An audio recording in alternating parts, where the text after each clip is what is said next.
यहाँ पर मौजूद 1852 की खगोली घड़ी विशेष आकर्षण का केंद्र है। जब राजा साहब इस महल में रहते हैं तो इसके ऊपर झंडा लगा रहता है। ये जो ऊपर सुंदर सी पालकी नुमा स्ट्रक्चर दिखाई दे रही है, ये राजा साहब का बेडरूम है। ये मेज हाथी के दांत का बना हुआ है। जब गंगा जी में बाढ़ आता है तो उस बाढ़ को देखिए नोट किया गया है। यहाँ पे टोटल 5 तोप है। इस सरस्वती भवन संग्रहालय में शाही परिवार के बहुत ही दुर्लभ वस्तुएं सुरक्षित रखी गई हैं। ये रंग महल है, इसके अंदर बहुत सारे फिल्मों की शूटिंग हुई है, जैसे रांझड़ा, बंटी बबली। रामनगर किले का इतिहास महाभारत काल से भी जुड़ी हुई है। स्वागत है आपका रामनगर किले में। आज हम जानेंगे इस किले का इतिहास, इसके निर्माण की कहानी, काशी नरेशों का उदय, ब्रिटिश शासन के साथ उनके संबंध, विश्व प्रसिद्ध रामनगर रामलीला और उनके दुर्लभ खजानों के बारे में जो आज भी इस किले की दीवारों के भीतर सुरक्षित हैं। सबसे पहले जानेंगे किले के पहले का इतिहास, काशी राज्य का उद्गम कैसे हुआ। रामनगर किले की कहानी को समझने के लिए हमें 18वीं शताब्दी के भारत को जानना होगा। यह वह समय था जब मुगल साम्राज्य औरंगजेब की मृत्यु के बाद कमज़ोर हो रहा था, दिल्ली की सत्ता का प्रभाव कम हो रहा था और विभिन्न क्षेत्रीय शक्तियाँ उभर रही थी। बनारस क्षेत्र उस समय अवध के नवाबों के अधीन था।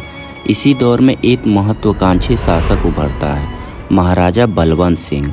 महाराजा बलवंत सिंह बनारस के गंगापुर गांव के रहने वाले एक जमींदार के सुपुत्र थे, जो अवध के नवाबों के लिए कर वसूलने का काम करते थे। बलवंत सिंह ने राजनीतिक कौशल, सैन्य शक्ति और कूटनीति के बल पर धीरे धीरे अपनी स्वतंत्र पहचान स्थापित की।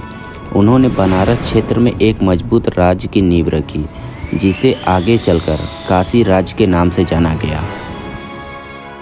आइए अब जानते हैं कि रामनगर किले का निर्माण कब, कहां और कैसे हुआ। लगभग 1750 ईस्वी में महाराजा बलवंत सिंह ने गंगा के पूर्वी तट पर एक नए शाही मुख्यालय के निर्माण का निर्णय लिया। यह स्थान था रामनगर। किले के निर्माण में चुनार के बलुआ पत्थर का उपयोग किया गया। स्थान का चयन सोच समझकर किया गया था। गंगा नदी प्राकृतिक सुरक्षा प्रदान करती थी, ऊंचा भूभाग बाढ़ से बचाता था, नदी मार्ग व्यापार और संचार का प्रमुख साधन था। इस प्रकार रामनगर केवल एक महल नहीं बल्कि राजनीतिक शक्ति केंद्र बन गया। आइए अब रामनगर किले की भव्यता को देखते हैं। रामनगर किले की वास्तुकला में राजपूताना और मुगल का अद्भुत संगम दिखाई देता है।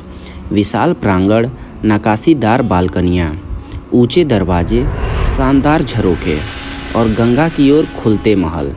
जब सूर्योदय की पहली किरणें किले की दीवारों पर पड़ती हैं तो यह संरचना किसी ऐतिहासिक चित्रकला की तरह दिखाई देती है।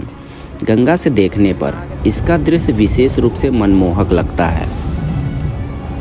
आइए अब बनारस के काशी नरेश और उनके महत्व को जानते हैं। काशी नरेश केवल एक राजनीतिक शासक नहीं थे, बनारस की धार्मिक परंपराओं में उनका विशेष स्थान रहा है। स्थानीय मान्यताओं के अनुसार उन्हें भगवान शिव का प्रतिनिधि माना जाता था। धार्मिक आयोजनों में उनकी उपस्थिति शुभ मानी जाती थी। सदियों तक काशी नरेशों ने धार्मिक संस्थाओं, मंदिरों और सांस्कृतिक परंपराओं को संरक्षण दिया। इसी कारण से वाराणसी में उनका सम्मान अत्यंत विशेष है। आइए अब रामनगर किले के अंदर चलते हैं और यहाँ पे मौजूद संग्रहालय के रहस्य को समझते हैं। तो यहाँ पे टोटल 7 आंगने हैं, जिसमें से आप देखिए इस पहले आंगने में बिना टिकट के भी घूम सकते हैं। इस किले के अंदर घूमने के लिए आपको पर पर्सन 80 रुपये, यदि आप फॉरेनर हैं तो आपको 250 रुपये पे करने होंगे, तब आप इसके अंदर म्यूजियम और इस पूरे किले को घूम सकते हैं। देखिए मिर्ज़ापुर वेब सीरीज में जो अखंडानंद त्रिपाठी के घर का शूट होता है वो इस वाले महल में होता है। ऐसे ही तमाम शूटिंग इस महल में होती रहती हैं। देखिए ये राजाओं के ज़माने का हाथी के दांत का बना हुआ बग्गी है, जो राजा की शाही सवारी थी, और ये चांदी की बग्गी है। देखिए राजा साहब के कुछ गाड़ियों का कलेक्शन इस म्यूजियम में रखे हुए हैं, जो अंग्रेज़ों के ज़माने के हैं। कुछ अमेरिकन मेड है, कुछ जर्मनी मेड है, कुछ इंग्लैंड मेड गाड़ियाँ इस म्यूजियम में रखी हुई हैं। ये देखिए ये रामनगर किले की महारानी की पालकी है, और ये पालकी देखिए ये चारों तरफ से बंद है।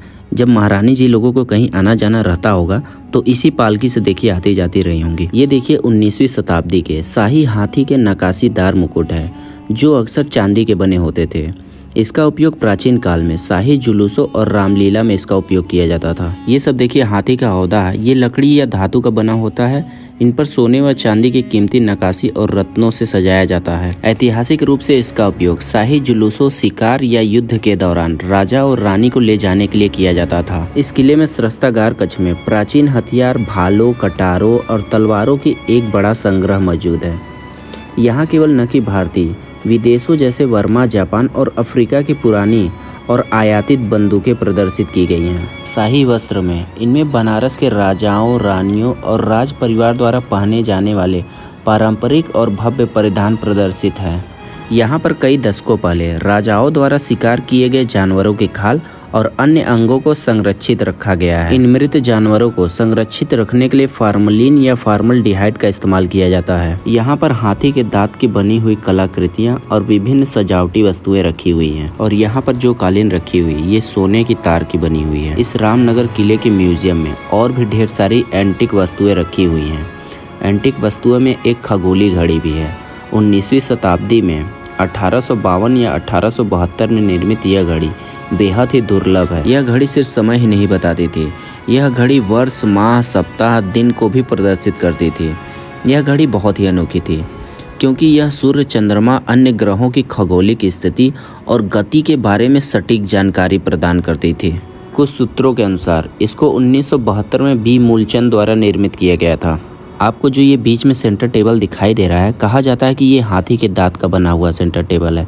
और आपको जो ये सब दरवाजे दिखाई दे रहे हैं, कहा जाता है कि इसके पीछे रंग महल है। ऐतिहासिक रूप से इस महल को शाही परिवार के विशेष आयोजनों और उत्सवों के लिए सजाया और इस्तेमाल किया जाता था। ये जो सामने रॉड आपको दिखाई दे रही है, जब इस किले में राजा साहब रहते हैं ना, तो उसके ऊपर रेड कलर का झंडा लगा रहता है। तो आप समझ जाइएगा उस टाइम इस किले में राजा साहब मौजूद है। यहाँ पे पहले सभा वगैरह होता था। आपको जो सामने नक्काशीदार व्हाइट कलर की बालकनी दिखाई दे रही है, कहा जाता है कि वो राजा साहब का बेडरूम है, जिसका दूसरा हिस्सा गंगा की तरफ खुलता है। किले के अंदर टोटल 1010 कमरे हैं। ये देखिए, इस दरवाजे पर शाही हाथी की मूर्ति को डिजाइन किया गया है, जिसके नीचे 2 शेर हैं, ये दोनों साइड है। और ये देखिए, ये चुनार के पत्थरों से बहुत ही महीन नक्काशी की गई है, जो बेहद ही खूबसूरत लग रहा है, जिसकी कार्विंग्स आप देख सकते हैं। जो देखिए राजा साहब के बेडरूम के जस्ट नीचे है, तो हो सकता है ये बेडरूम तक जाने का रास्ता रहा हो। यही रास्ता रंगमहल तक भी जाता है।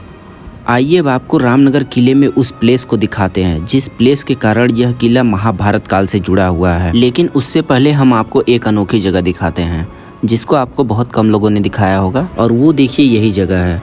इस दीवारों पर अब तक जितने भी मैक्सिमम बाढ़ आए हुए हैं, उसको यहाँ की दीवारों पर पंजीकृत किया गया है। अब तक इस रामनगर किले में जो गंगा जी का मैक्सिमम बाढ़ आया है वो 2013 और उससे ज़्यादा आया है 1919 में, फिर सबसे मैक्सिमम आया है 1978 में। जो अब तक इस रामनगर किले में गंगा जी के मैक्सिमम बाढ़ को पंजीकृत किया गया है।